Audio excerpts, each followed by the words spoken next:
సమగ్రంగా చెప్పలేదు, సంయమనం పాటించలేదు అని మాత్రం నేను చెప్పగలుగుతాను. సార్ హైడ్రా వర్సెస్ ఇది తీసుకున్నాం, లుంగి ఇది ఉంది ఒకటి మొదటిది. సార్ ఖర్గేకు రామసేన అవమానం, లుంగి అంటే చులకన, ఇది కూడా కంటిన్యూషన్ అండి.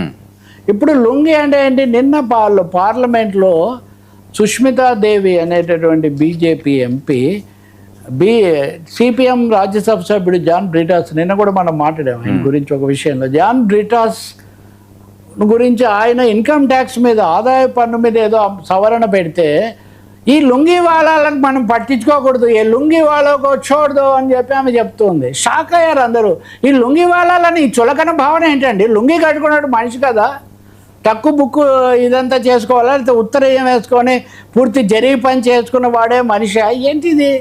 లుంగి అనేది దక్షిణ భారతంలో చాలా ఎక్కువగా వాడతారు. అందులో పల్లెల్లో కూడా రాను పని పాటలు ఇవన్నీ కూడా చేసుకోవడానికి లుంగి కన్వీనియంట్గా ఉంటుందని దక్షిణ భారతంలో లుంగి డ్యాన్స్ అని లుంగి డ్యాన్సులు కూడా వచ్చాయి. రజనీకాంత్ లాంటి వాళ్ళు దాన్ని పాపులర్ చేస్తే, చిరంజీవి లాంటి వాళ్ళు కూడా ఎక్కడికో తీసిపోతే, ఆఖరికి షారూఖ్ ఖాన్ కూడా వచ్చి చెన్నై ఎక్స్ప్రెస్లో లుంగి డ్యాన్స్ చేస్తాడు. లుంగి అనే దానికి ఇంత కల్చరల్ ఐకాన్గా మారినటువంటి, సింబల్గా మారిన దాన్ని సభలో పాలక పార్టీ పార్లమెంట్ సభ్యురాలు ఈ లుంగి వాళ్ళం కోట్ చూడదు అంటే ఏం చులకనండి? ఇందాక చెప్పింది కూడా అదే. భాషలు, సంస్కృతులు, మహిళలు, కింది తరగతుల వాళ్ళను చులకనగా చూసేటటువంటి ఆధిపత్య సాంస్కృతిక భావజాలం చాలా ఘోరమైంది. జాన్ బ్రిటాస్ స్పష్టంగా చెప్పాడు. బ్రిటాస్ నాకు బాగా తెలుసు, ఎప్పటి నుంచో అతను దేశాభిమాని విలేకరి, తర్వాత కైరాలి టీవీకి ఎండీగా కూడా చేసి జర్నలిస్ట్గా, రాజ్యసభ సభ్యుడిగా ఉన్న వ్యక్తి ఆయన. నేను మలయాళీని, నేను దక్షిణాది వాడిని, నేను చాలా గర్వపడుతున్నాను, నాకేమాత్రం బాధ లేదు, మీరు ఇలా లుంగి వాళ్ళ అని ఈ అఖండమైన భిన్నత్వంతో కూడిన భారతదేశ సంస్కృతిని అవమానించడం చాలా తప్పు అన్నారు. ఈరోజు పార్లమెంట్ దగ్గర నిరసనలు కూడా చేశారు ప్రతిపక్ష సభ్యులు. మీకు తెలుసు, నిన్ననే తమిళనాడులో విజయ్ ఒక ఇది కూడా ప్రవేశపెట్టాడు. మీరు వందే మాత్రం పూర్తిగా ముందు పాడమంటారు, కాదు నేను మా తమిళ తల్లికి మల్లెపూ దండ పాటే మేము ముందుగా పాడతామని వాళ్ళు తీర్మానం చేశారు. అందరూ చేశారు, డిఎంకే అన్నా డిఎంకే అందరూ కూడా దాన్ని బలపరిచారు.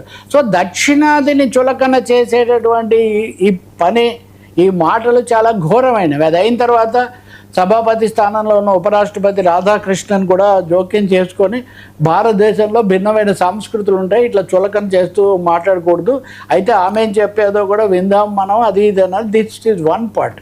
సెకండ్ పార్ట్ మల్లికార్జున ఖర్గే, ఆయన కాంగ్రెస్ పార్టీ అధ్యక్షుడు, వయోవృద్ధ నేత, 85 ఏళ్ల మనిషి, రాజ్యసభలో ప్రతిపక్ష నాయకుడు, రాజ్యాంగబద్ధంగా ఆయన ప్రతిపక్ష నాయకుడు కూడా.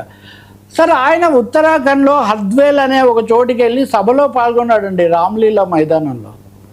రామ్లీలా మైదానంలో ఆయన రాజకీయ సభలో ఒక సభలో పాల్గొని వస్తే శ్రీరామ్ సేన అనేటటువంటి వాళ్ళు దాన్ని శుద్ధి చేశారండి.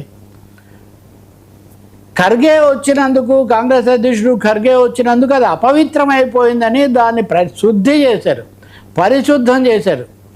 ఖర్గే దీని మీద రాజ్యసభలో తీవ్రంగా, ఏంటి సార్ ఇది, ఇంకా ఈ దేశంలో మీరు అస్పృశ్యత పాటిస్తారా? శ్రీరామ్ సేన ఖచ్చితంగా సంఘ పరివారకు సంబంధించింది, బీజేపీకి సన్నిహితంగా ఉంటుంది, అందరికీ తెలుసు. శ్రీరామ్ సేన రాముడు అపవిత్రమైపోయాడు, తాటకిని ఒక్కేటున్న కూల్చామంటని పాట పాడతాడు కదా, గుహుడు నీకు చుట్టమా గుండెలకు హత్తుకున్నావు అని రామదాస్ కూడా పాట, నన్నెందుకు చేయట్లేదని.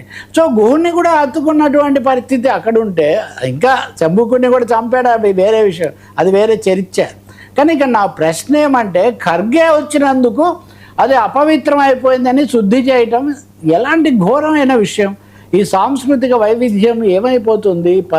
మా రాజ్యాంగం చెప్పినటువంటి అస్పృశ్యత నివారణ ఏమవుతుంది? ఖర్గే నిరసన తెలిపాక మొదటిసారిగా జేపీ నడ్డా, బీజేపీ మాజీ అధ్యక్షుడు, ఆయన విచారం వెలిబుచ్చారు.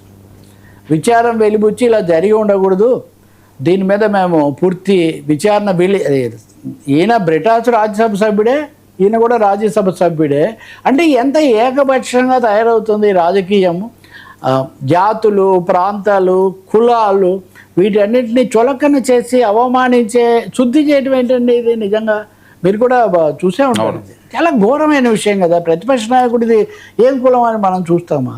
కాబట్టి ఈ ఘటనలన్నీ ఒకటే కోవకు చెందినటువంటివి. వీటిని ఇలాంటివి లేకుండా చేయాల్సిన అవసరం ఉంది. సనాతన అని అదే పనిగా పలవరించే వాళ్ళు సనాతనంలో ఇలాంటివన్నీ కూడా ఉంటాయి అన్న ఒక వాస్తవాన్ని కూడా గుర్తించి సంస్కరించుకోవాల్సిన అవసరం కూడా చాలా ఉంది. లేకపోతే ఇది ప్రజాస్వామ్య దేశం, తప్పకుండా